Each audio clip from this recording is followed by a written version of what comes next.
Hello everyone, so again this is Tarun Tiwari आपके सामने। तो आज अभी good morning. Yes yes, good morning Riddhima, good morning.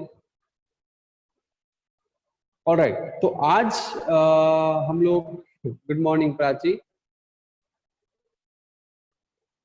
Good morning Abhishek, good morning everyone.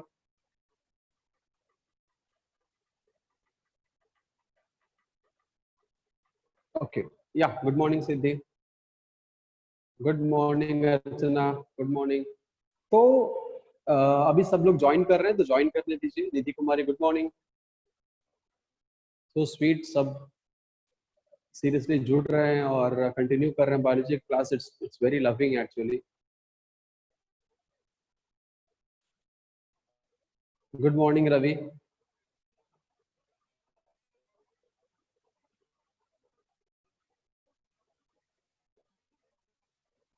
Alright, तो एक साथ सबको बोल देते हैं गुड मॉर्निंग एवरीवन। ठीक है, ऑलराइट। तो बायोलॉजी हमने लास्ट क्लास में देखा था कि बायोलॉजी क्या है, बायोलॉजी का इंपॉर्टेंस क्या है, एक्सेट्रा एक्सेट्रा। तो अब बायोलॉजी में नीट का वेटेज क्या है, ये भी हम लोगों ने लास्ट क्लास में देखा था, है ना, कि नीट में जो है बायोलॉजी कितना स्कोर दे सकता है आपको, और रैंक लाने में बायोलॉजी का क्यों इतना इंपॉर्टेंट रोल है। आज हम लोग उससे थोड़ा सा एक लेवल ऊपर चलते हैं और हम लोग देखते हैं कि हमारा जो नीट है, इस नीट में बायोलॉजी का चैप्टर वाइज एनालिसिस क्या होता है। ठीक है, हम लोग चैप्टर वाइज एनालिसिस करेंगे, कौन कौन सा चैप्टर है। ठीक है, chapter wise analysis.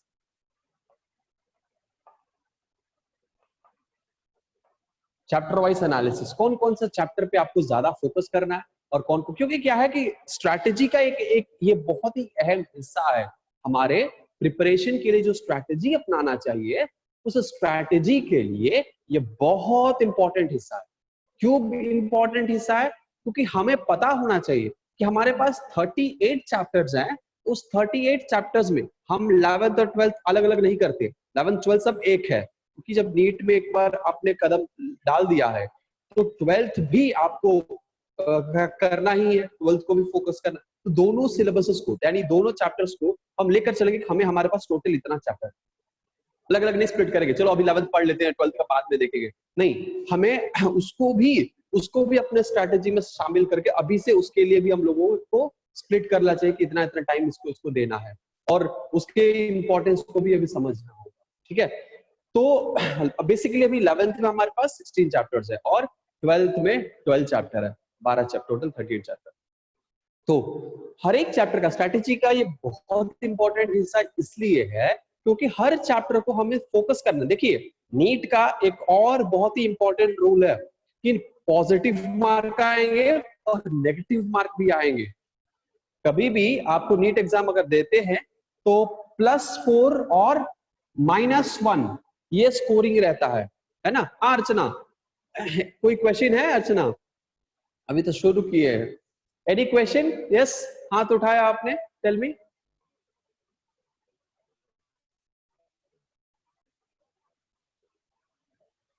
Chat box में डाल दीजिए। You can't speak right, so you can't unmute yourself, so chat box में डाल दीजिए क्वेश्चन और हम रीड कर लेंगे उसको। ठीक है, तो चलिए, जब तक चैट बॉक्स में डाल रही है तब तक हम आगे बढ़ते हैं। राइट, तो ये क्या है, ये +4 और -1 है। अच्छा, आप लोगों को अगर नहीं दिखता है तो हम जो बोल रहे हैं, क्योंकि लाइट का इफेक्ट आ रहा है यहाँ पे, तो शायद हो सकता है कि कुछ चीजें यहाँ पे ना दिखे आपको। ठीक है, तो आज हम लोग ब्लैक बोर्ड से पढ़ रहे हैं, कल हम लोग फिर से वापस से जब आएंगे तो हम लोग मार्कर बोर्ड से ही हम लोग पढ़ेंगे। ठीक है, तो ये +4 और -4 का फंडा इसलिए है क्योंकि हम जो गलत करेंगे तो यह प्रॉब्लम क्रिएट होता है, क्योंकि यहाँ पे जब एक गलत होता है तो आपको 5 मार्क्स जाते हैं।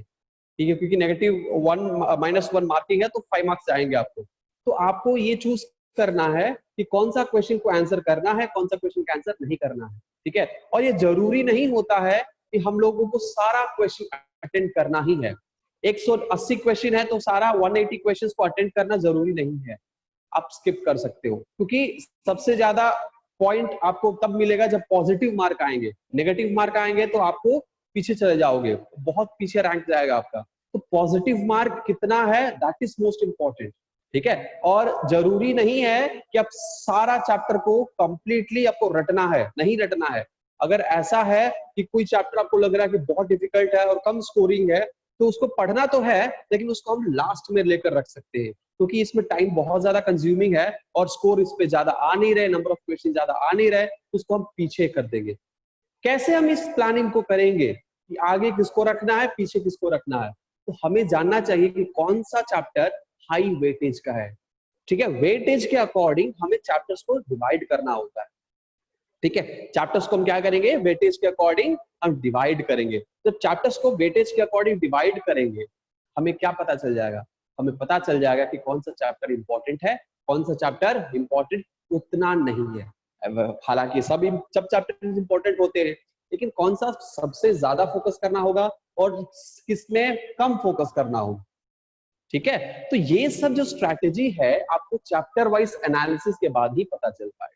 तो चैप्टर वाइज एनालिसिस यानी हमें हर चैप्टर में नंबर ऑफ क्वेश्चंस कितना आ सकते हैं और वेटेज कितना रहता है, ये हम लोग को एनालाइज करना होता है। तो पहले हम 11th का करेंगे, फिर हम लोग 12th का करेंगे। ठीक है, तो पहले हम शुरू करेंगे 11th का, क्योंकि 11th में आपको बता दें तो 11th स्टैंडर्ड का जो बायोलॉजी होता है, ठीक है, 11th स्टैंडर्ड का, ये 11th स्टैंडर्ड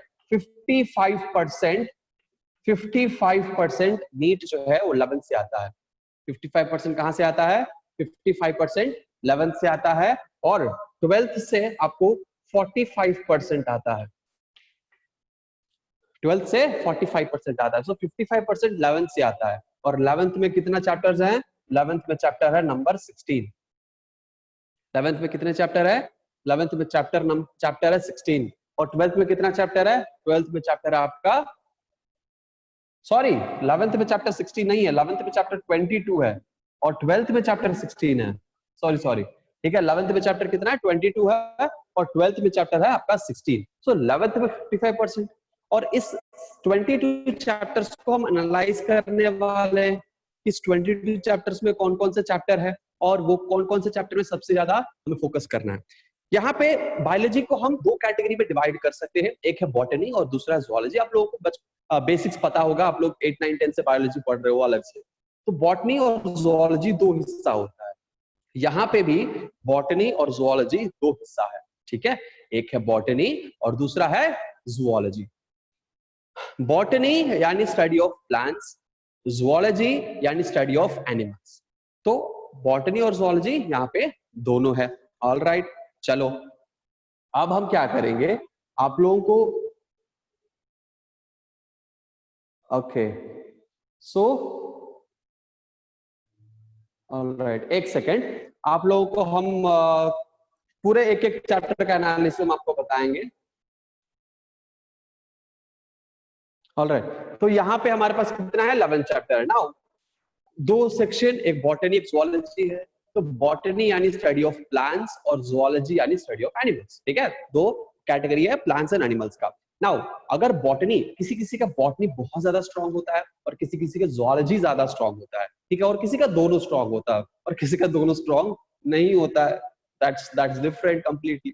तो जिसका बॉटनी स्ट्रांग है वो बॉटनी में सबसे ज्यादा फोकस करेगा, जिसका जूलॉजी स्ट्रांग है वो जूलॉजी में सबसे ज्यादा फोकस करेगा। लेकिन अगर हम यहाँ पे बात बता दें, 11th स्टैंडर्ड में सबसे ज्यादा वेटेज किसी में है तो वो है जूलॉजी। सबसे ज्यादा वेटेज किसी में है तो किसमें है, जूलॉजी में है, क्योंकि जूलॉजी के चैप्टर्स ज्यादा हैं। क्योंकि जूलॉजी के चैप्टर्स ज्यादा हैं, यहाँ पे नंबर ऑफ क्वेश्चंस भी जूलॉजी से ज्यादा आएंगे और परसेंटेज ऑफ मार्क्स यानी क्वेश्चन नंबर ज्यादा आएंगे, तो ऑब्वियसली मार्क्स जो है वो ज्यादा मिलेंगे आपको।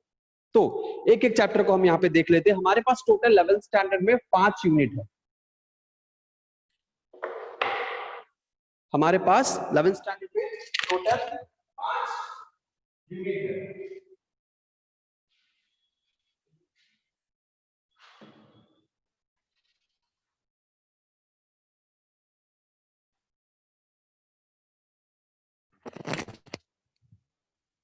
ऑलराइट, 5 यूनिट है हमारे पास टोटल 11th स्टैंडर्ड में। इस 5 यूनिट में आपको पहला यूनिट, फर्स्ट जो यूनिट है, ये फर्स्ट यूनिट आपको पढ़ाएगा डाइवर्सिटी के बारे में। ठीक है, तो ये डाइवर्सिटी है, बायोडाइवर्सिटी, आपको टैक्सोनॉमी, ठीक है, नेमिंग, नोमेनक्लेचर, तो ये सब चीजें यहाँ पे पढ़ाएगा, ठीक है। इसमें आपको प्लांट किंगडम आएंगे, एनिमल किंगडम आएंगे, ठीक है, वो सब चीजें आएगा। तो ये फर्स्ट चैप्टर है, ठीक है। ये फर्स्ट चैप्टर में आपको plant kingdom, animal kingdom, taxonomy, naming, nomenclature, ये सब यूनिट आएंगे। तो फर्स्ट यूनिट। सेकेंड यूनिट है आपका, सेकेंड यूनिट क्या है? सेकेंड यूनिट है आपका मॉर्फोलॉजी, यानी प्लांट का एनाटॉमी और फिर एनिमल्स का एनाटॉमी। सो टिश्यू और प्लांट एनाटॉमी यानी मॉर्फोलॉजी, सो प्लांट्स के स्ट्रक्चर्स के बारे में पढ़ना, फिर एनिमल के स्ट्रक्चर्स के बारे में पढ़ना, सो स्ट्रक्चरल ऑर्गेनाइजेशन के बारे में पढ़ना, ठीक है। तो पूरे स्ट्रक्चर्स के बारे में पढ़ना, स्ट्रक्चर्स, ये स्ट्रक्चर्स जो है वो प्लांट्स और एनिमल्स दोनों के बारे में इस चैप्टर में डील करेगा, ठीक है। सेकेंड यूनिट, जिसमें मॉर्फोलॉजी ऑफ प्लांट आएंगे, उसके बाद टिश्यू आएंगे यानी एनाटॉमी ऑफ प्लांट आएंगे, फिर क्या आएंगे? स्ट्रक्चरल ऑर्गेनाइजेशन ऑफ एनिमल्स, ये 3 चैप्टर्स में आएंगे। तो उसके बाद थर्ड यूनिट है, ठीक है। हमारा जो थर्ड यूनिट है ये सबसे ज्यादा इंपॉर्टेंट कहलाने वाला यूनिट है, क्योंकि थर्ड यूनिट सब पहले स्टार्ट होता है और ये सबसे जल्दी भूल जाता है, ठीक है। All right. तो एक छोटा सा अनाउंसमेंट है, और जो आगे मैथमेटिक्स का क्लास होने वाला था आप लोगों का, वो किसी कारणवश सर का तबीयत बहुत ज्यादा खराब होने की वजह से ये 11th स्टैंडर्ड मैथमेटिक्स का क्लास कैंसिल हो चुका है। और जो जिस टाइमिंग पे मैथमेटिक्स का क्लास था 11:30 से, उसी टाइमिंग पे फिजिक्स का क्लास आज होगा आप लोगों का, ठीक है। ध्यान से सुनिएगा, 11:30 से आपका मैथमेटिक्स क्लास नहीं होगा, 11:30 से आपका फिजिक्स का क्लास होगा, बिकॉज मैथमेटिक्स सर का तबीयत थोड़ा खराब चल रहा है, ठीक है।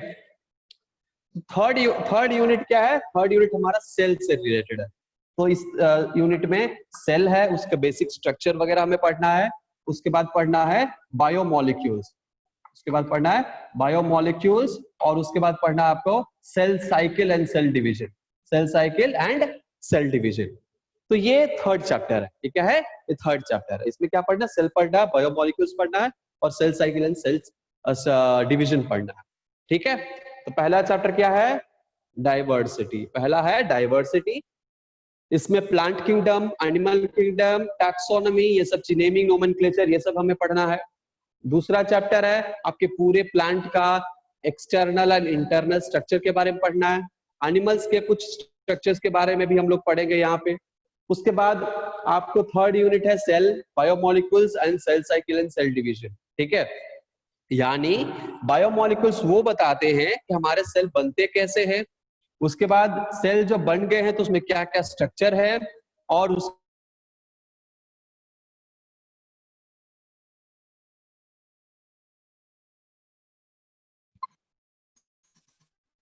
ठीक है।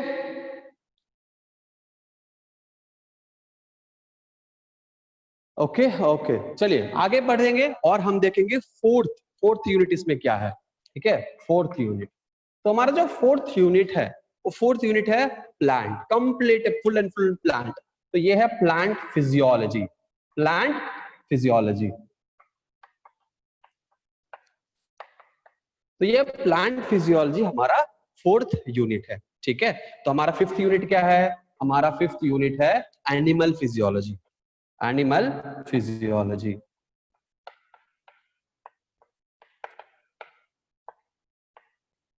मतलब ये प्लांट फिजियोलॉजी जो है, ये प्लांट फिजियोलॉजी के अंदर हमें 5 चैप्टर्स पढ़ने को मिलेगा। तो यहाँ पे नंबर ऑफ चैप्टर्स भी हम बता देते हैं। ये 5 यूनिट है, इस 5 यूनिट को ही हमें 11th स्टैंडर्ड में कवर करना है।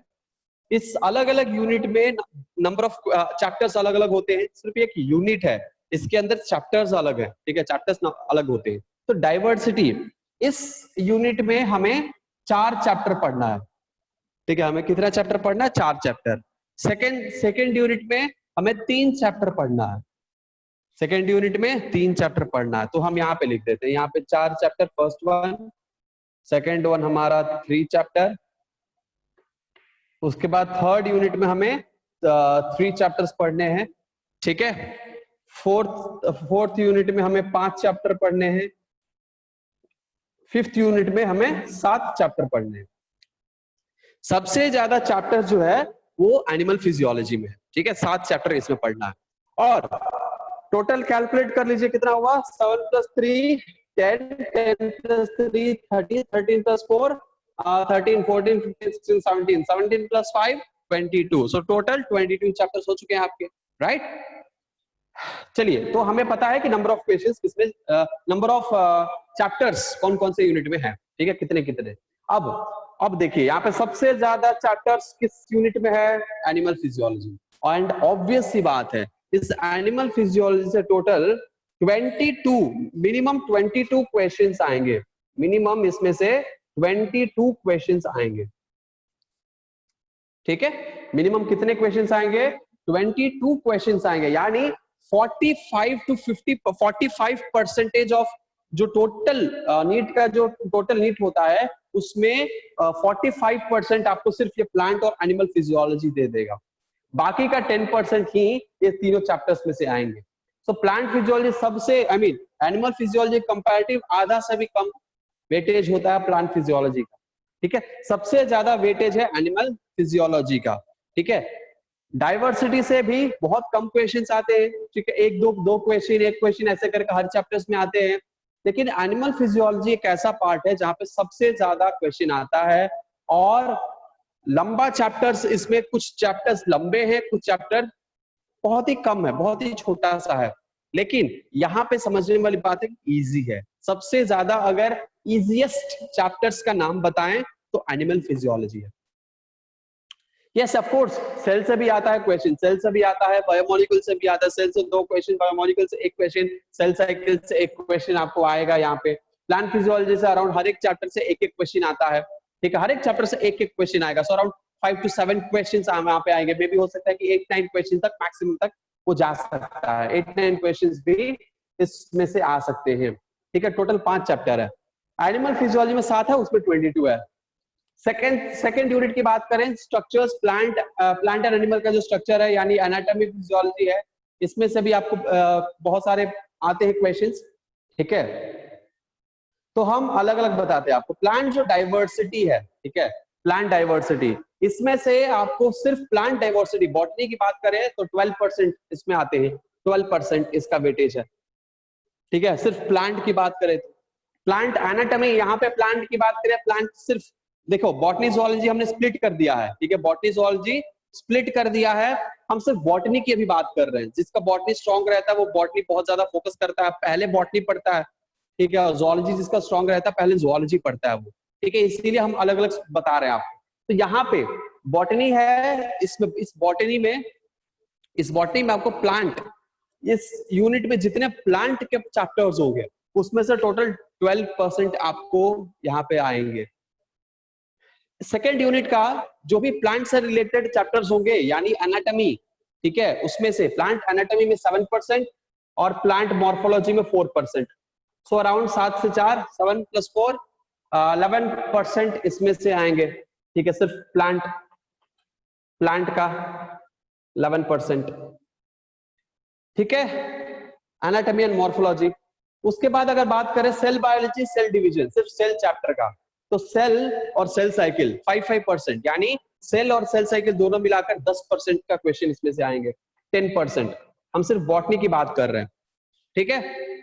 सेल और सेल साइकिल 10% ये इंपॉर्टेंट है। उसके बाद आपको बात करें तो यहाँ पे बस प्लांट फिजियोलॉजी है, ठीक है, प्लांट यहाँ पे फिजियोलॉजी है। 13%, प्लांट फिजियोलॉजी से 13% आएंगे,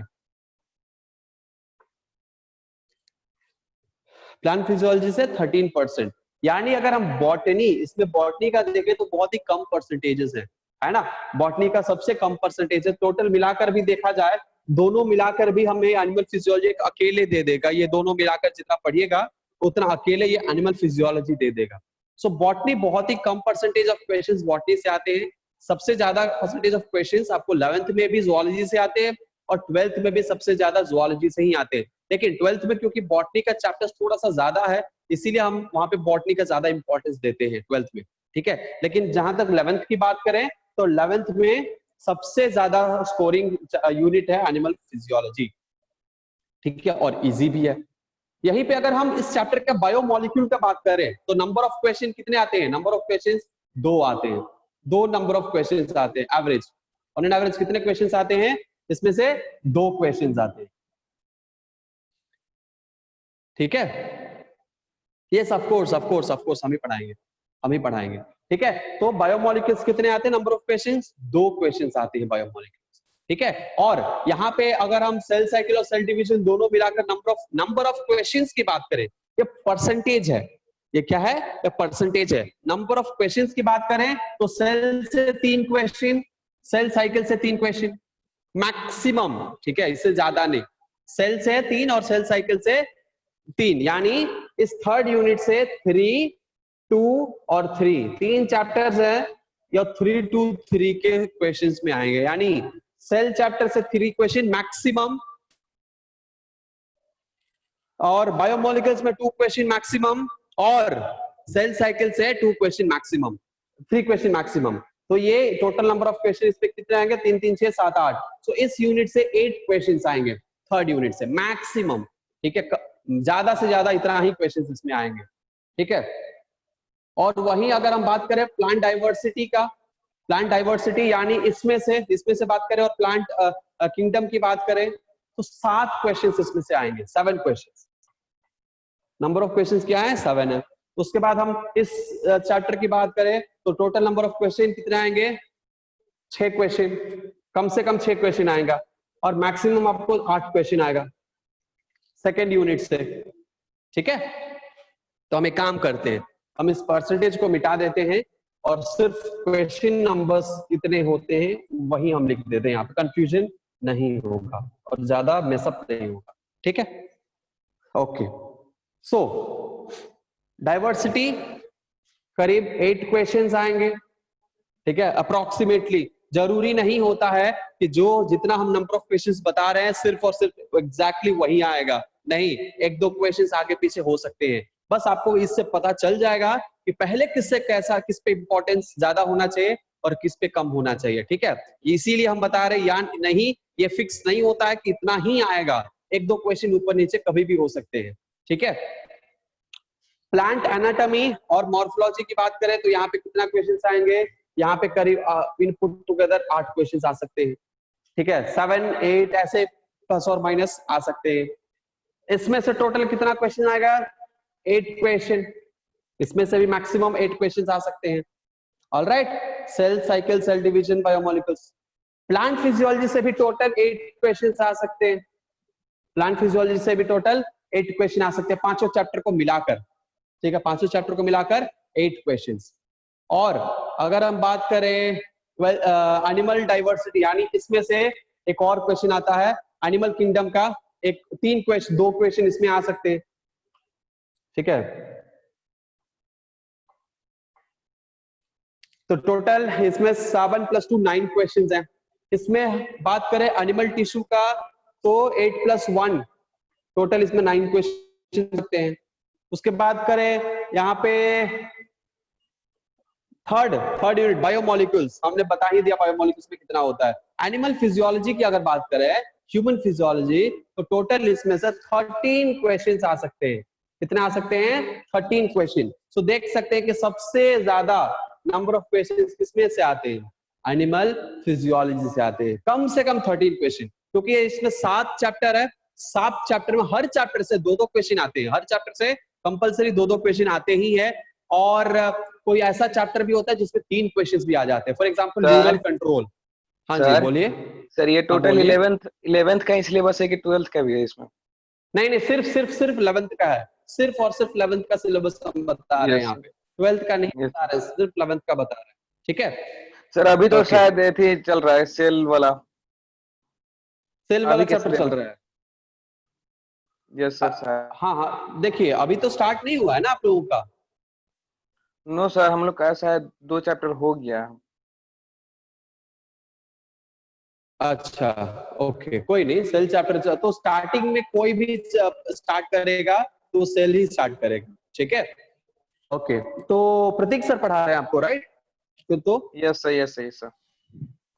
ओके, ऑल राइट, अच्छी बात है। तो सेल चैप्टर तब बहुत बढ़िया है। तो सेल चैप्टर कोई भी स्टार्ट करता है, कहीं भी स्टार्ट होगा, किसी भी इंस्टीट्यूट जाइएगा, कोचिंग जाइएगा, कहीं भी ऑनलाइन भी देखिएगा, स्टार्ट करने वाला चैप्टर जो है वो सेल से स्टार्ट होता है। क्यों? क्योंकि ये बेसिक होता है, ठीक है, यही होता है आपका बेसिक्स, ठीक है। चलिए, तो diversity, structural organisation, cell biology, plant physiology, animal physiology, ठीक है। तो ये टोटल है 11th स्टैंडर्ड का।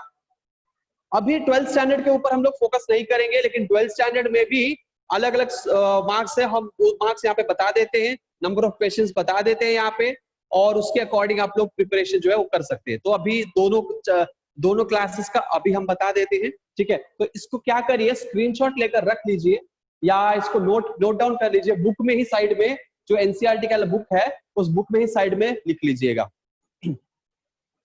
ठीक है। बुक में कितने क्वेश्चंस आएंगे, ऑलराइट। बहुत इंपॉर्टेंट है, देखिए कोई भी सब्जेक्ट और कोई भी क्लास को स्टार्ट करने से पहले हमें उस सब्जेक्ट के बारे में, अलग अलग चैप्टर्स के बारे में हमें उसका पूरा प्लानिंग होना चाहिए। कोई भी काम स्टार्ट करिए उससे पहले प्लान करके स्टार्ट करना होता है, क्योंकि बिना प्लान का किया हुआ कोई भी काम सक्सेसफुल होने के चांसेस उसमें कम रहते हैं। बाय लक अगर सक्सेसफुल हो गए तो वो अलग बात है, लेकिन बिना, अगर लक भी आपका खराब है और प्लानिंग भी आपने नहीं किया है तो वहां पे सक्सेस होना ना के बराबर है, नामुमकिन हो जाता है। इसीलिए planning and strategy is very very important, alright. Planning and strategy is very very important. हो गया होगा, आई होप स्क्रीनशॉट आपने ले लिया होगा या नोट कर लिया होगा।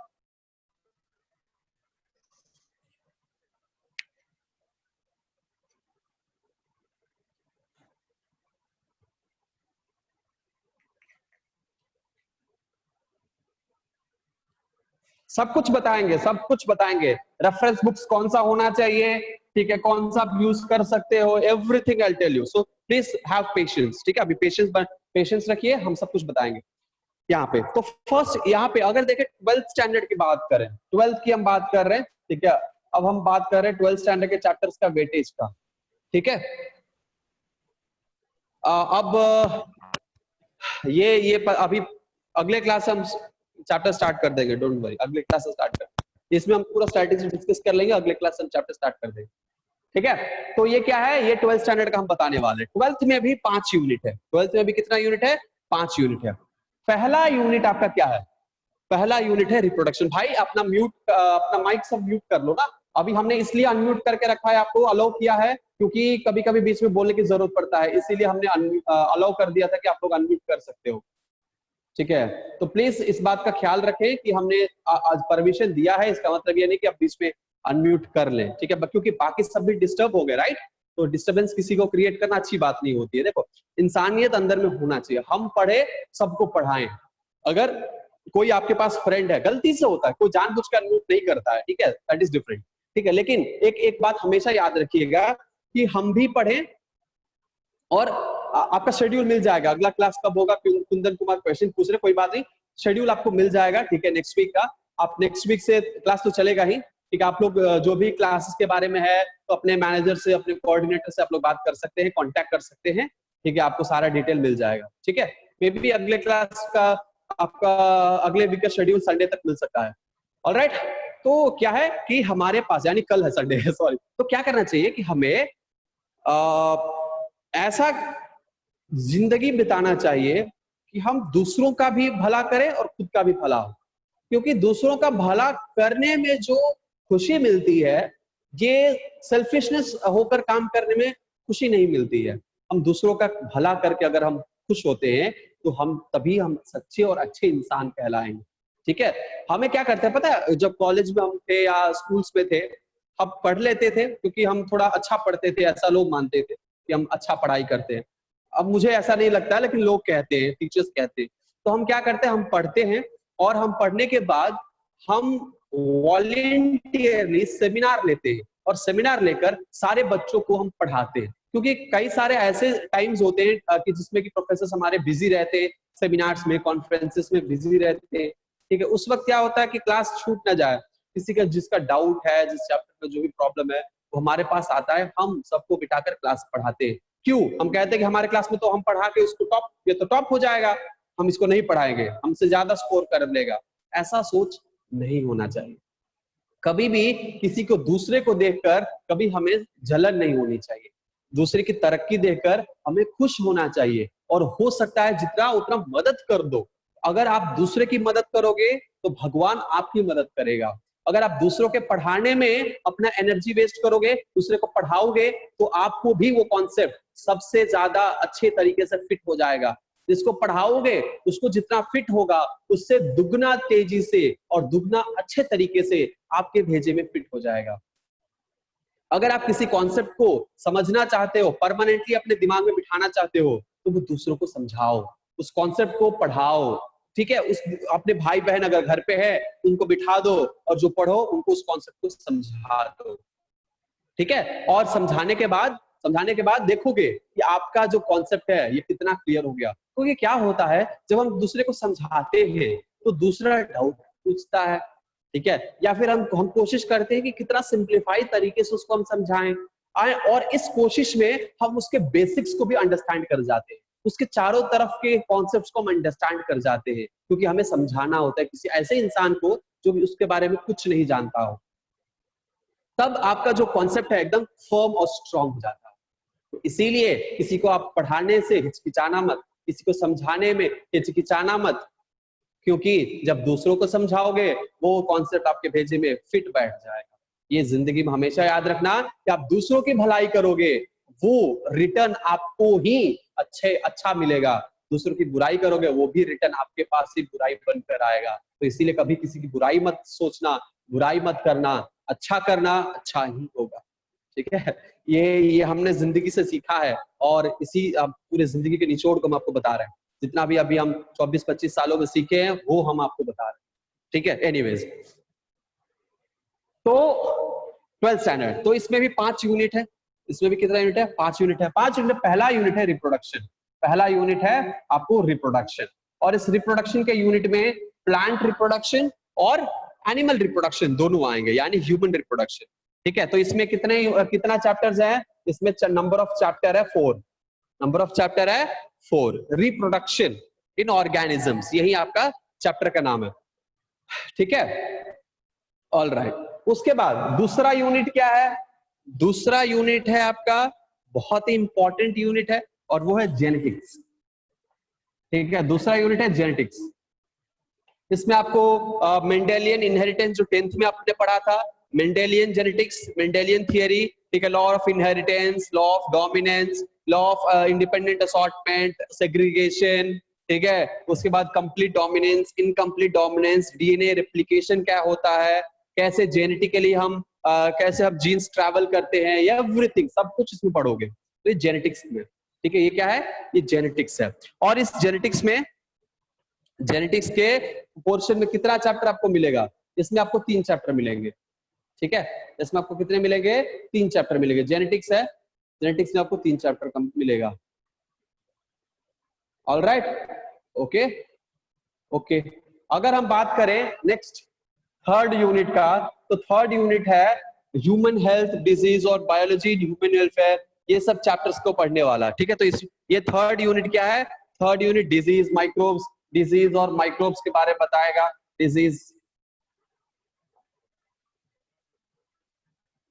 डिजीज बताएगा, माइक्रोब्स के बारे में बताएगा। ये चीजें यहाँ पे डिस्कस करेंगे हम लोग इस यूनिट में, थर्ड यूनिट में, ठीक है। उसके बाद फोर्थ यूनिट में क्या डिस्कस करेंगे? फोर्थ यूनिट में डिस्कस करेंगे बायोटेक्नोलॉजी के बारे में, बायोटेक्नोलॉजी के बारे में, ठीक है। बायोटेक्नोलॉजी के बारे में डिस्कस करेंगे। सबसे कम चैप्टर वाला, सबसे छोटा चैप्टर वाला और सबसे ज्यादा स्कोर देने वाला, यानी छोटा चैप्टर अपने चैप्टर के हिसाब से ज्यादा स्कोर देता है ये, ठीक है। इसीलिए बहुत ही इजी भी है, बहुत आसान भी है, इजी भी है और बहुत स्कोर अच्छा कर देता है ये। इसीलिए पहला तो हमें करना चाहिए कि ये पढ़ लेना चाहिए, छोटा सा चैप्टर है। तो ये बायोटेक्नोलॉजी बहुत ही इजी चैप्टर है, इसको पढ़ लेना चाहिए, ठीक है। लेकिन जब पढ़ाई होगा तभी ना पढ़ोगे तो जब भी पढ़ाई हो इसको याद रख लीजिएगा, ठीक है। पांचवा और लास्ट चैप्टर, सबसे महाबोरिंग चैप्टर में से एक है ये पांचवा यूनिट में से सबसे पूरा यूनिट है बोरिंग। क्यों? क्योंकि इसमें आएगा आपको एनवायरमेंट से रिलेटेड, बायोडाइवर्सिटी से रिलेटेड, एनवायरमेंट, बायोडाइवर्सिटी, ठीक है, वो सब आएगा। तो एनवायरमेंट, बायोडाइवर्सिटी, ये सब चैप्टर इसमें डील करता है। Environment, biodiversity, water pollution, soil pollution, उसके बाद आपको कई सारे ऐसे चीजें के बारे में, एनवायरमेंट के बारे में पूरा पूरा इसमें बताया जाएगा। पूरा ज्योग्राफी ये है, ठीक है। इसमें ज्योग्राफी और बायोलॉजी को मिक्स कर देता है, ठीक है। तो ये 5 यूनिट है।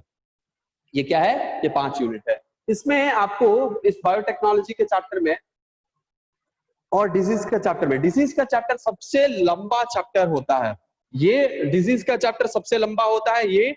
और दूसरा इस रिप्रोडक्शन में ह्यूमन रिप्रोडक्शन सबसे लंबा होता है, ठीक है, सबसे लंबा ह्यूमन रिप्रोडक्शन, और यहाँ पे डिजीज चैप्टर होता है, लेकिन स्कोर भी ज्यादा देता है। डिजीज से सबसे ज्यादा और ह्यूमन रिप्रोडक्शन से सबसे ज्यादा नंबर ऑफ क्वेश्चंस आते हैं और ज्यादा स्कोर होता है, क्योंकि लंबा भी है और स्कोर भी ज्यादा है। अगर हम बात करें इस पूरे रिप्रोडक्शन में, इस पूरे रिप्रोडक्शन में आपको नंबर ऑफ क्वेश्चंस कितने आते हैं, सिर्फ और सिर्फ 2 चैप्टर पढ़िएगा, 6 क्वेश्चन निकाल कर आइएगा। टोटल इसमें से करीब 8 क्वेश्चन आते हैं, जिसमें से 6 क्वेश्चन आपको किसमें से आएंगे, सिर्फ ह्यूमन पार्ट पढ़ने में, यानी ज़ूलॉजी पढ़िएगा तो ज़ूलॉजी में आएगा, ह्यूमन रिप्रोडक्शन और रिप्रोडक्टिव हेल्थ, ये 2 चैप्टर है।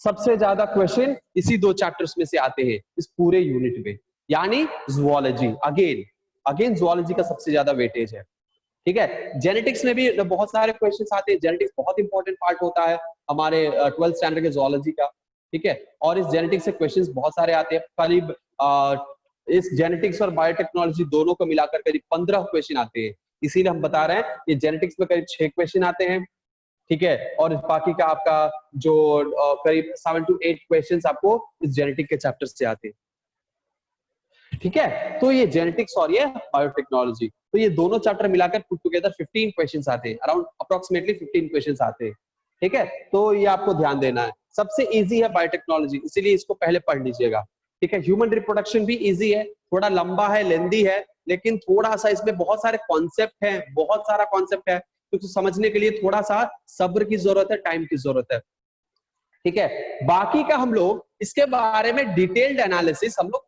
12th स्टैंडर्ड जब हम लोग शुरू करेंगे तब हम लोग इसके सिलेबस का पूरा डिटेल्ड एनालिसिस करेंगे, चैप्टर वाइज, परसेंटेज और नंबर ऑफ क्वेश्चंस और बाकी सब चीजों के बारे में, ठीक है।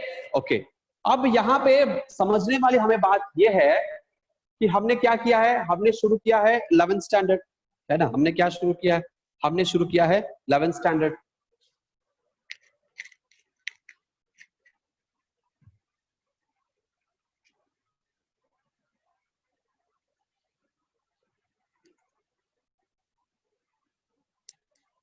ठीक है, हमने शुरू किया है 11th स्टैंडर्ड।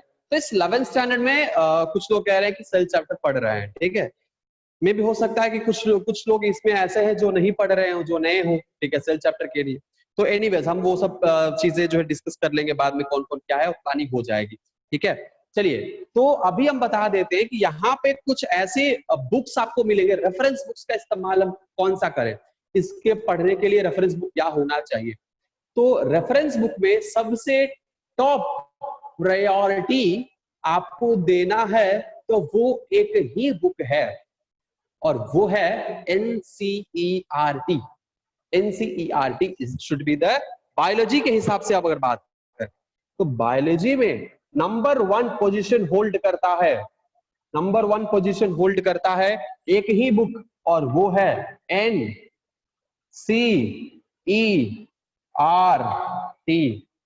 बायोलॉजी का NCERT बाइबल माना जाता है, क्या माना जाता है, बाइबल माना जाता है, या भगवत गीता माना जाता है, या कुरान माना जाता है, जो भी कही, ठीक है। मतलब ये एक तरह का संजीवनी बूटी का काम करेगा, जीवन आपको देगा। यानी NCERT अगर आप पूरा पढ़ लेते हैं, ठीक है, तो आपका स्कोर बहुत अच्छा आएगा।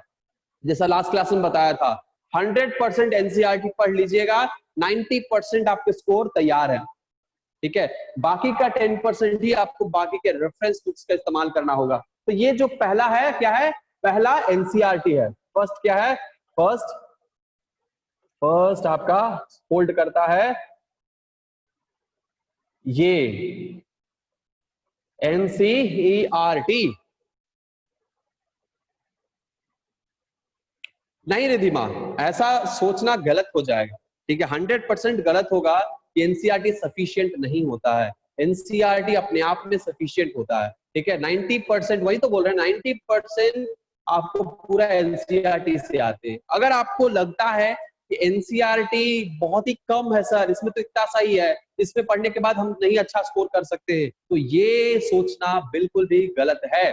प्रीवियस ईयर के जितना भी क्वेश्चंस उठाकर देखिए, ठीक है। अब मोहम्मद अरीज कितना भी क्वेश्चन आप उठाइए, आप उसमें देखिएगा कि एनसीईआरटी का स्टेटमेंट से क्वेश्चन बनते हैं, एनसीईआरटी के स्टेटमेंट से ही क्वेश्चन बनते हैं मोस्टली। लेकिन आपको एनसीईआरटी का पढ़ने का तरीका आना चाहिए कि हम एनसीईआरटी को किस तरीके से पढ़े। वो तरीका नहीं पता होता लोगों का, और लोगों को ये तरीका नहीं पता है, और लोगों को लगता है कि नहीं भाई एनसीईआरटी में तो इतना सा है, एक ही तो छोटा सा पैराग्राफ में कितना बड़ा कॉन्सेप्ट है, इतनी सी पैराग्राफ कैसे हम पढ़ पाएंगे, है ना, कैसे हम समझ पाएंगे। तो समझना मुश्किल होता है एनसीईआरटी को। एनसीईआरटी अगर सिर्फ पढ़ते हैं, लाइन बाय लाइन पढ़ जाते हैं, स्टेटमेंट पूरा रट जाते हैं, तो अच्छा स्कोर नहीं कर पाएंगे।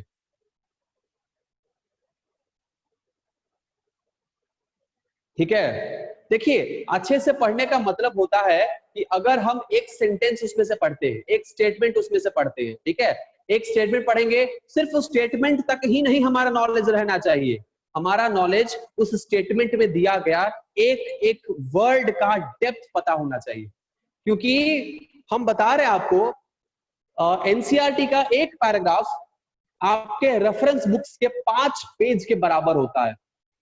आपके एनसीईआरटी का एक छोटा सा पैराग्राफ आपके रेफरेंस बुक्स के 3 से 4 पेज या 5 पेज के बराबर होता है, क्योंकि उसी 5 पेज का निचोड़, क्योंकि एनसीईआरटी निचोड़ है, सिर्फ और सिर्फ कॉन्सेप्ट का निचोड़ है। कॉन्सेप्ट का क्या है, सिर्फ ब्रीफ पे दिया हुआ है, उसको पूरा डिटेल में, लेकिन उस कॉन्सेप्ट को पूरी तरह से उसमें आ गया है। इतना ब्यूटीफुल ऑथर है जिन्होंने भी एनसीईआरटी को लिखा है, ठीक है, जिन्होंने भी एनसीईआरटी को, जिन लोगों ने मिलकर लिखा है, क्योंकि एक आदमी नहीं लिखता है, बहुत सारे लोग मिलकर किसी बुक को लिखते हैं, चाहे कम से कम इसमें से 2 से 3 लोग आपको मिलकर लिखते हैं। ठीक है, तो एनसीईआरटी जब लिखते हैं तो लिखने वाले लोग बहुत ही महान हैं, हम कह सकते हैं, क्योंकि उन लोगों ने पूरे कॉन्सेप्ट को किस तरीके से ब्यूटीफुली एक छोटे से पैराग्राफ में समझा दिया है, ये काबिले तारीफ है। ठीक है, बहुत ही इंपॉर्टेंट होता है वो, और बहुत ही टफ होता है ऐसा करना। ठीक है, अगर मान के चलिए किसी चीज को समझाना होता है तो जो समझाने में लग जाता है 2 से 3 पेज आपको नोट्स मिल जाते हैं। कुछ लोग तो कुछ टीचर्स ऐसे होते हैं कि एक छोटा सा चैप्टर के लिए 50 पेज 100 पेज का नोट्स दे देते हैं। जरूरी नहीं है, क्योंकि उनको नहीं पता कि उसको प्रिसाइज कैसे हम बनाएं, उसको एकदम सारे चीजों को निचोड़ कर हम कैसे, सिर्फ एसेंस को कैसे हम प्लेट में सजा कर दे, लोगों को नहीं पता होता है, इसलिए लंबा जाता है। ठीक है, लेकिन जरूरी भी होता है, हम क्योंकि बेसिक्स हम पढ़ रहे हैं, बेसिक से पढ़ रहे हैं, और क्योंकि नीट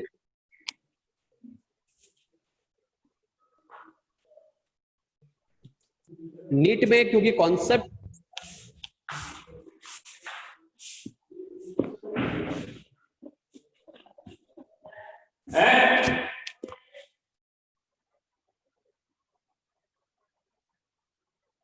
नीट में कॉन्सेप्ट का होना जरूरी है। ठीक है, नीट क्लियर करने के लिए, इसीलिए थोड़ा डिटेल में पढ़ना जरूरी होता है। एनीवेज, तो एनसीईआरटी क्या करता है, उसको एकदम प्रिसाइज करके देता है।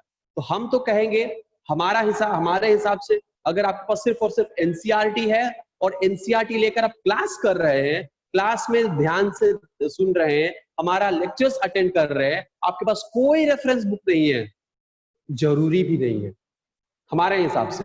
अगर कहा जाए तो अगर आपके पास एनसीईआरटी है और हमारा आप लेक्चर अटेंड कर रहे हैं, काफी है, आपके स्कोर अच्छा लाने के लिए उतना काफी है। उसके बाद आपको जो लेना ही है बुक, तो साइड में क्वेश्चन बैंक ले लीजिए, प्रीवियस ईयर का गाइड ले लीजिए, एमटीसी ले लीजिए। ठीक है, जो क्वेश्चन पेपर्स आते हैं, क्योंकि पढ़ने से ज्यादा, पढ़ना तो पड़ेगा, कॉन्सेप्ट क्लियर होना जरूरी है, उसके साथ साथ आपको क्वेश्चन प्रैक्टिस का भी आदत डालना पड़ेगा। देखिए, हम बताएंगे आपको कि किस तरह से आपको क्वेश्चन का प्रैक्टिस करने का आदत और प्लानिंग करनी चाहिए। ठीक है, चलिए आगे बढ़ते हैं। पहला बाइबल क्या है, एनसीईआरटी। दूसरा, अगर हम रेफरेंस बुक की बात करें, यहाँ पे अब रेफरेंस बुक की बात करें, ठीक है, ये तो मेन बुक हो गया एनसीईआरटी, ये मेन बुक है। अगर हम रेफरेंस बुक की बात करें तो हमारे पास 3 रेफरेंस बुक्स जो है वो टॉप नंबर पे, एक एक लाइन बाय लाइन हम होते हैं, जो बायोलॉजी के लिए बेस्ट होते हैं। पहला, ये सबसे टॉप पे होता है एनसीईआरटी के बाद, ट्रूमैन्स बायोलॉजी। ट्रूमैन्स बायोलॉजी,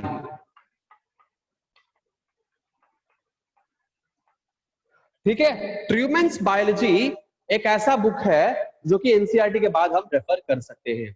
ठीक है, इसके ड्रॉबैक है, ठीक है, क्योंकि ट्रूमेंस बायोलॉजी तो होता है सही, एकदम बढ़िया होता है बुक, ठीक है, बेहतरीन बुक होता है, लेकिन इस ट्रूमेंस बायोलॉजी को समझने के लिए भी थोड़ा सा इंग्लिश का नॉलेज या फिर सेंटेंस का नॉलेज होना बहुत जरूरी है, क्योंकि शॉर्टकट तरीके से इसको समझा देता है, ये भी शॉर्टकट तरीके से समझा देता है, बस एकदम पॉइंट टू पॉइंट आपको बात करता है, ना आगे पीछे बहुत ही स्टोरी लाइन अप नहीं ये बनाता है, एकदम क्रिस्पी होता है, पॉइंट टू पॉइंट होता है, ठीक है। तो ये है ट्रूमेंस बायोलॉजी। अगर आप रटने वाले जो बच्चे होते हैं वो ट्रूमेंस बायोलॉजी को सेलेक्ट करते हैं, जो रटना है उनको, ठीक है, और कई सारे उसमें टर्म्स होंगे, कई सारे ये पूरा पैटर्न एक रटंत विद्या के लिए उपयोगी है आपका ट्रूमेंस बायोलॉजी। लेकिन इसमें सब कुछ मिलेगा, इसमें क्या होगा, सब कुछ मिलेगा। अगर अपडेटेड आप ले रहे हैं तो उसमें आपको अपडेटेड क्वेश्चंस के साथ सब कुछ मिलेगा, अपडेटेड कॉन्सेप्ट्स भी मिलेगा, लेकिन ये पढ़ने के बाद आपको कंफ्यूजन भी रहेगा, ये आपको पूरी तरह से क्लियर नहीं करेगा, लेकिन रटने वाले लोगों के लिए ये बेस्ट है। आपको इस बुक में हम बता रहे हैं, इस बुक में आपको हर कॉन्सेप्ट को समझा दिया है, हर कॉन्सेप्ट को समझाया है, लेकिन उस समझने के लिए उस लेवल का आपको नॉलेज होना जरूरी है और उस अंडरस्टैंडिंग कैपेसिटी उतना होना चाहिए, इसी तब जाके ये बुक बेस्ट कहलाएगा। इसके बाद अगर हम बात करें, ठीक है, जो कि बहुत ही अच्छे से समझाता है डिटेल में और बेसिक्स से लेकर हायर लेवल तक ले जाता है, और वो है दिनेश बायोलॉजी, और वो है दिनेश कंपेनियन बायोलॉजी या दिनेश ऑब्जेक्टिव बायोलॉजी या कंपेनियन बायोलॉजी भी आता है। तो दिनेश बायोलॉजी हम लिख देते हैं, इसमें कई सारे कैटेगरीज है।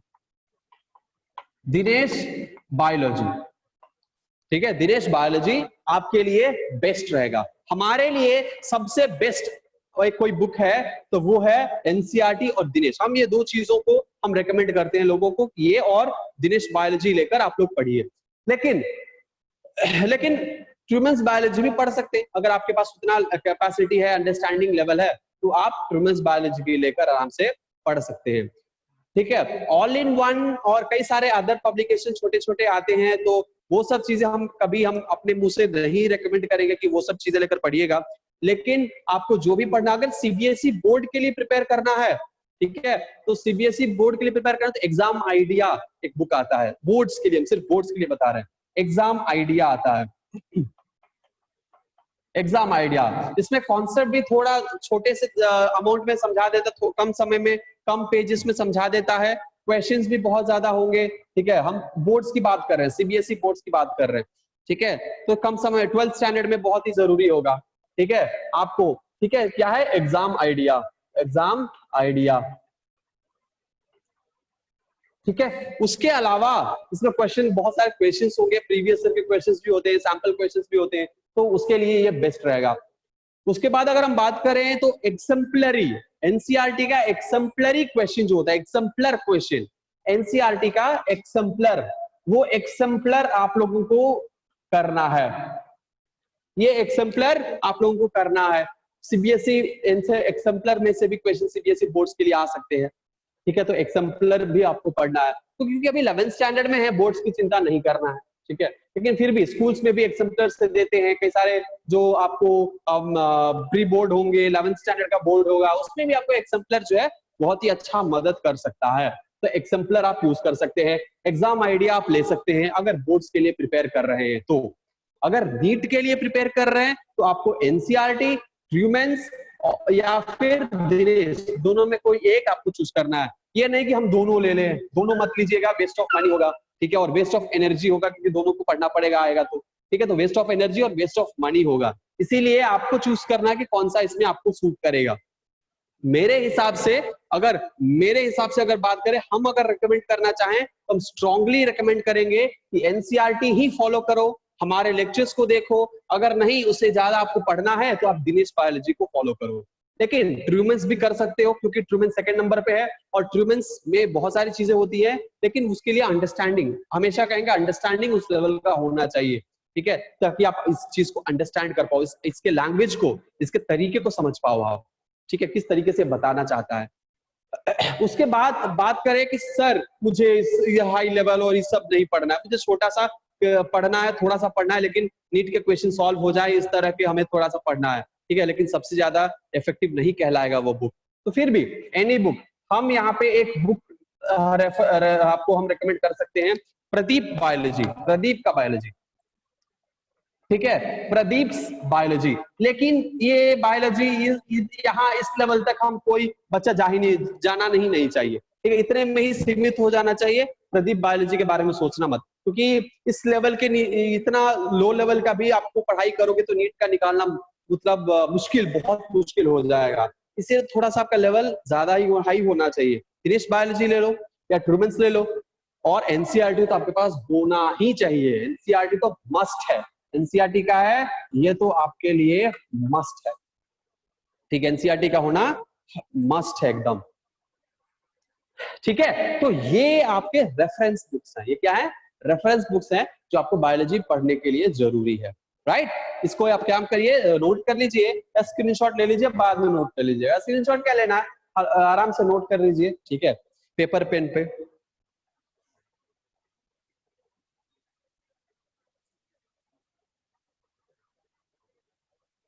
ऑलराइट, हाँ ओजस्वी, ओजस्वी को कोई डाउट है? हाँ ओजस्वी बोलिए।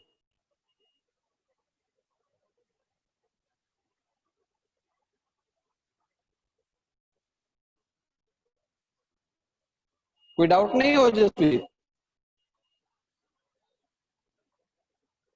एसचंद, ना हम एसचंद को नहीं बोलेंगे, एसचंद के लिए नहीं बोलेंगे कि एसचंद फॉलो करिए, ठीक है, एसचंद बिल्कुल नहीं बोलेंगे, एसचंद पब्लिकेशन हम नहीं बोलेंगे फॉलो करिए। क्या होता है कि एसचंद तो पब्लिकेशन है, ठीक है, एसचंद तो पब्लिकेशन है, उस एसचंद के पब्लिकेशन में किस तरह का बुक आ रहा है वो आपको देखना हो जाता है, ठीक है। हम नहीं बोलेंगे कि बाकी कोई भी रेफरेंस बुक आप इस्तेमाल करिए, ऐसे आपकी मर्जी, आगे क्या करना है क्या नहीं करना, हर एक इंडिविजुअल पे डिपेंड करता है। हम बस इन्हीं बुक्स को फॉलो करने के लिए बोलेंगे, इसके अलावा कोई भी बुक हम फॉलो करने के लिए नहीं बोलेंगे। यस, आप अगर चाहे इसके अलावा आप लोग क्या कर सकते हैं, इसके अलावा आप लोग फॉलो कर सकते हैं किसका, एमटीजी यानी क्वेश्चन पेपर्स, प्रीवियस ईयर के क्वेश्चन पेपर्स फॉलो कर सकते हो। लास्ट 30 इयर्स का क्वेश्चन पेपर का बंडल का बुक आता है वो आप ले सकते हैं। क्या हुआ सर, ओसवाल का फॉलो कर सकते हैं?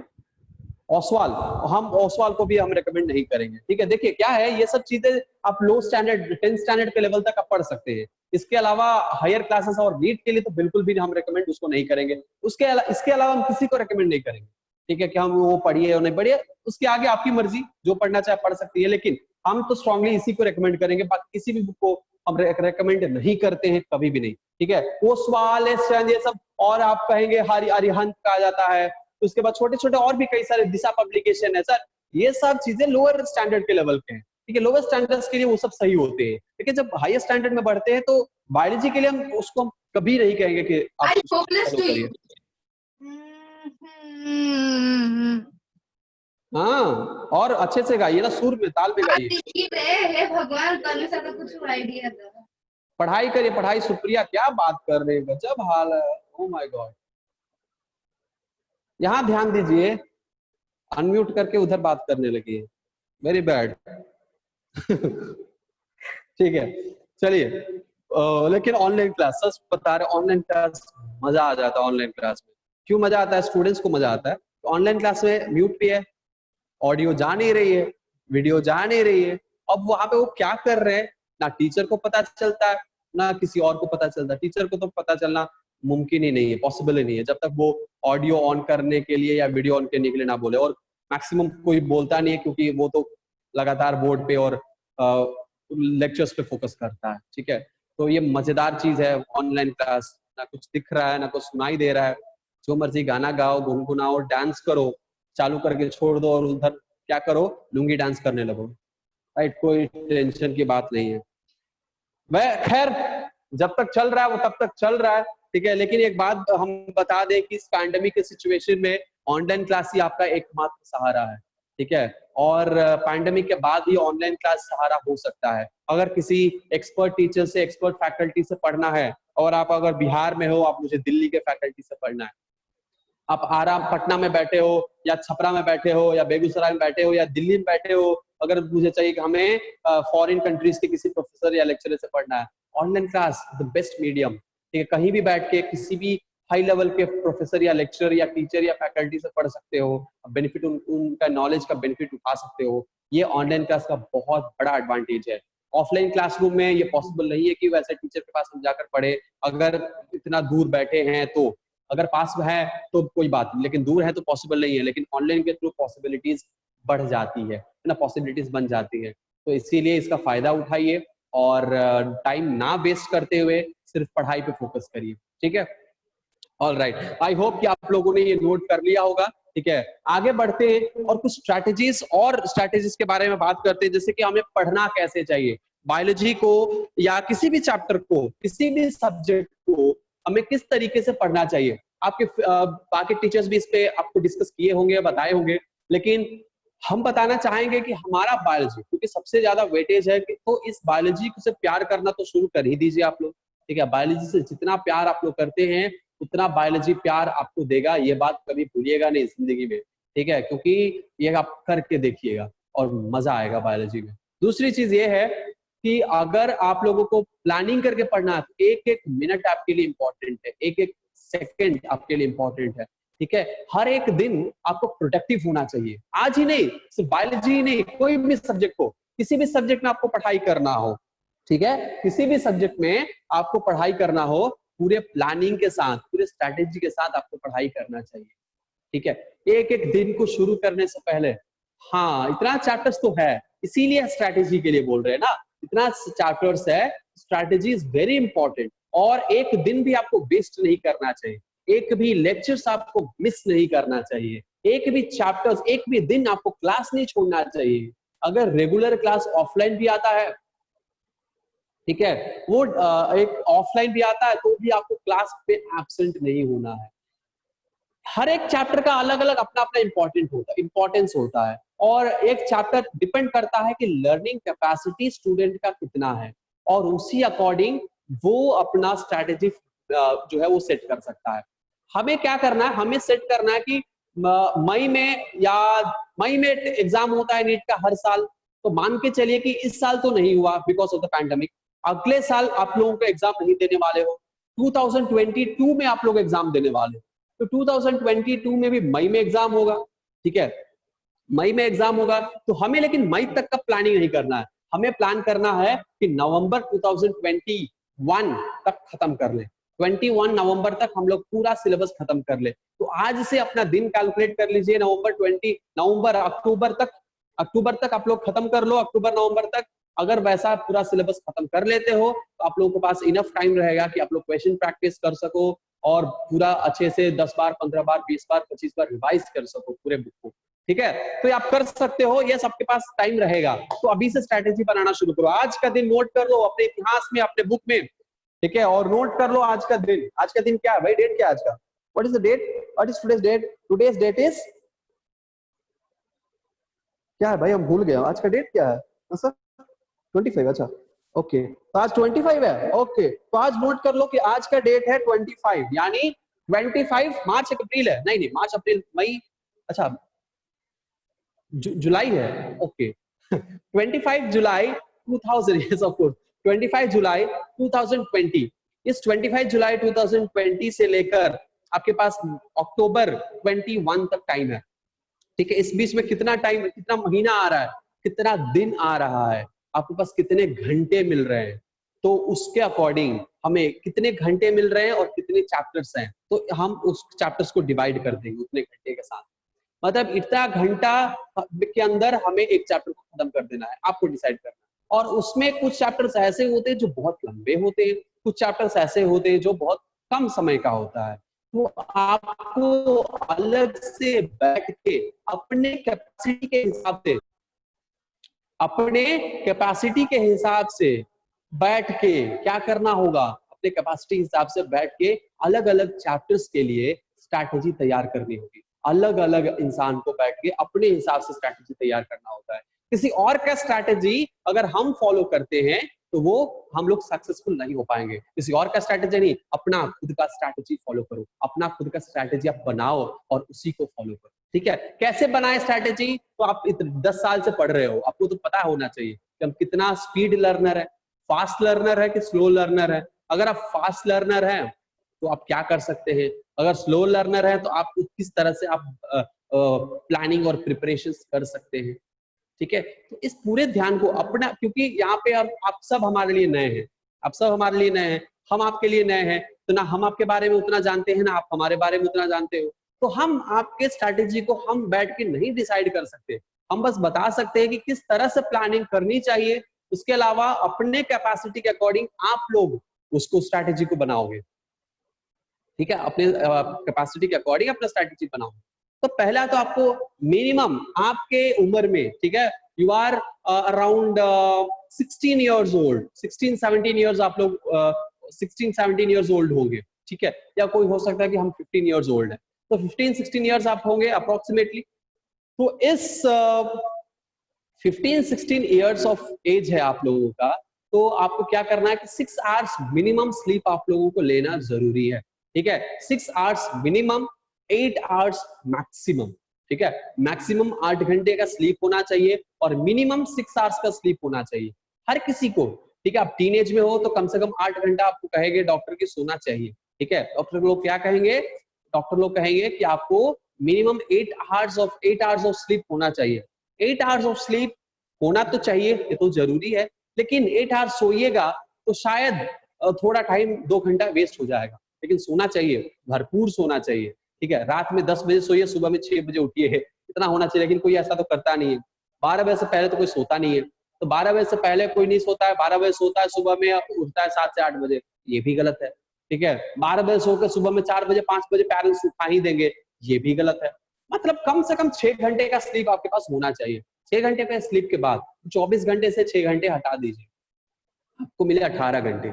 उस 18 घंटे के अंदर क्लासेस होंगे आपको 2 घंटे या 3 घंटे या 4 घंटे, आपके क्लासेस होंगे 4 घंटे। अगर ऑफलाइन क्लास हुआ तो आने जाने में आधा घंटा 1 घंटा बर्बाद हुआ, तो टोटल 5 घंटा आपका वहां पे यूटिलाइज हुआ, 5 घंटा निकल गया या 6 घंटा निकल गया, मान के चलो 6 घंटा निकल गया, आपके पास बचे 12 घंटा। 12 घंटा में डेली आपका डेली रूटीन, ब्रश करना और नहाना धोना, पूजा करना, खाना पीना, सुबह का करीब 45 मिनट से 1 घंटा आपको उसमें निकल जाएगा, ठीक है, 45 मिनट्स निकल जाएगा उसमें आराम से, ठीक है। लड़कियां अगर ज्यादातर नीट में लड़कियां होती है, तो अगर लड़कियों को नहाने में, हमारी बहन है हमारे घर में, नहाने में एक बार वॉशरूम में घुस जाए तो आधा घंटा से पहले निकलेंगे नहीं, इतना लंबा लंबा भाई बाल होता है, धोना पड़ता है, या ऑब्वियस सी बात है लगेगा टाइम, ठीक है।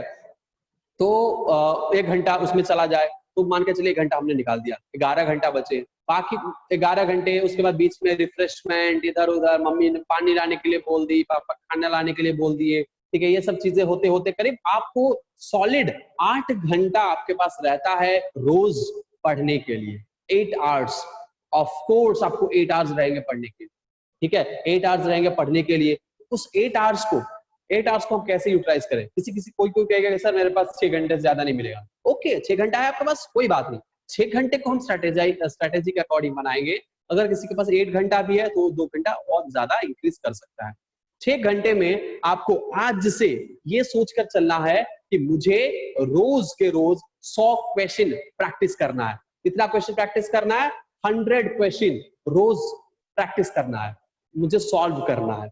बायोलॉजी की बात कर रहे हैं, मैथमेटिक्स में या आपको फिजिक्स में ये सब पॉसिबिलिटी नहीं है।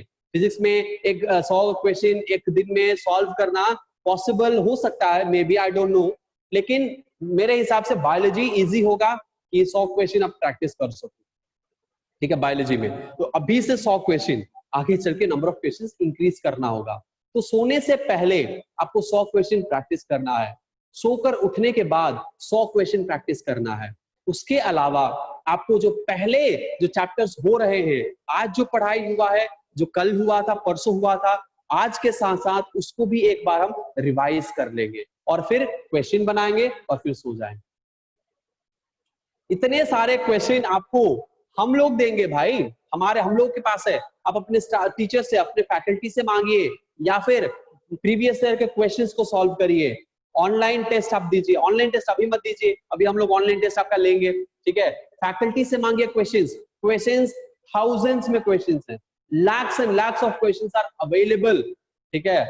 आप सिंगेज का एक बुक मिलता है, सिंगेज आप उसको क्वेश्चन प्रैक्टिस के लिए, साइंस के लिए ले सकते हैं, ठीक है। बायो के लिए भी आप सिंगेज का बुक ले सकते हैं, उसमें आपको n नंबर ऑफ क्वेश्चंस हैं, n नंबर ऑफ क्वेश्चंस। तो सिंगेज का बुक आप लोग क्वेश्चन प्रैक्टिस के लिए ले सकते हैं, ठीक है। तो वो सिंगेज का बुक आपके पास होगा। उसके बाद प्रीवियस ईयर के चैप्टर्स होंगे आपको, तो प्रीवियस ईयर के क्वेश्चन पेपर्स निकालिए, चैप्टर वाइज क्वेश्चन पेपर निकालिए, चैप्टर वाइज क्वेश्चन पेपर से क्वेश्चन सॉल्व करिए।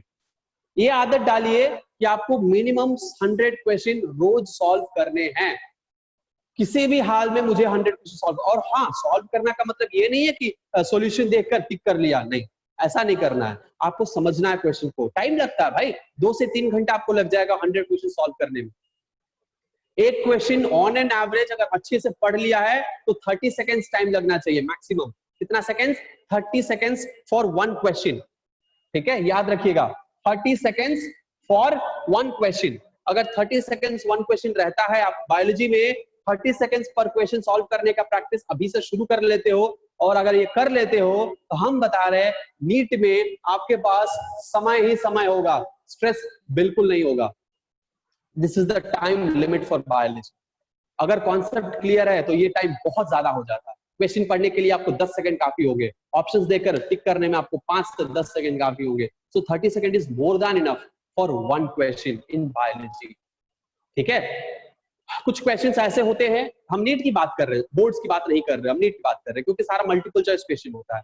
ठीक है, और दूसरी बात यह है कि आपको रिवीजन, आज जो पढ़ा उसको हम रिवाइज करेंगे, साथ साथ जो पहले हम लोग पढ़ रहे हैं उसको भी रिवाइज करते हुए चलेंगे। ये प्लानिंग आपके पास होना चाहिए। उसके बाद जो हम लोग पढ़े उसको हम लिखे, ये भी आइडियाज आपके पास होना चाहिए। जो हम लोग पढ़ रहे उसको हम लिखे। Diagrams are very important in biology. Diagrams को बोर्ड्स के लिए हो, नीट के लिए हो, डायग्राम बहुत इंपॉर्टेंट है, क्योंकि नीट के एग्जामिनेशन में भी, एम्स में भी, नीट में भी, बोर्ड्स में भी डायग्राम लेबलिंग का क्वेश्चन, डायग्राम देकर उसमें से क्वेश्चन बहुत सारे पूछे जाते हैं, इसीलिए डायग्राम बनाना शुरू कर दो। ठीक है, ड्राइंग आपका सही होना चाहिए, लेबलिंग आपका सही होना चाहिए। सबसे ज्यादा जो ध्यान देने वाली बात होती है वो डायग्राम और लेबलिंग का। और डायग्राम कहीं दूसरे बुक से नहीं आएगा, डायग्राम इसी बुक से आएगा। डायग्राम और लेबलिंग इस ई बुक से आएगा, इसके अलावा कोई अदर डायग्राम्स नहीं होगा। ठीक है, और नोट्स लेंदी वेंदी नहीं होता है, नोट्स लेंदी मत बनाओ, नोट्स शॉर्ट में बनाओ, क्रिस्पी नोट्स बनाओ। लेंदी नोट्स मतलब इसका नहीं कि पूरा लेक्चर को रिकॉर्ड करके सबटाइटल करके उसको नोट्स के रूप में ले लो, नहीं, ऐसा नहीं होना चाहिए। नोट्स का मतलब होता है पॉइंट वाइज नोट्स लो, ठीक है, क्रिस्पी नोट्स लो, ठीक है, और उस नोट्स को लो और उस नोट्स से आप क्या करो, उसको फॉलो, ठीक है। शॉर्ट नोट्स बनाओ, शॉर्ट नोट्स, माइंड मैपिंग लगाओ, तरीका अलग अलग तरीके से आप नोट्स निकालने की कोशिश करो। ठीक है, हम आगे आगे आने वाले लेक्चर्स में हम कई और स्ट्रैटेजीज के बारे में हम लोग डिस्कस करेंगे। बहुत सारे स्ट्रैटेजीज आपको हम बताएंगे जिससे आप बहुत ही इफेक्टिव तरीके से पढ़ाई कर सकते हैं और अच्छा स्कोर कर सकते हैं। कम समय में ज्यादा स्कोर करना कैसे कैसे कैसे अगले लेक्चर्स में हम बताएंगे। आने वाले लेक्चर्स में हम कुछ न कुछ, हमेशा हर लेक्चर में कुछ न कुछ आपको स्ट्रैटेजी और प्लानिंग हम बताते रहेंगे, आप करते रहिएगा। ठीक है, चलिए, तो आई होप आपको आज का लेक्चर अच्छा लगा होगा। आज के लिए बस इतना ही, और हमारे साथ जुड़े रहिए, पढ़ते रहिए, खुश रहिए, अपना ख्याल रखिए, बायोलॉजी से दिल लगा लें। तब मिलते हैं अगले क्लास में, तब तक के लिए बाय बाय, टेक केयर।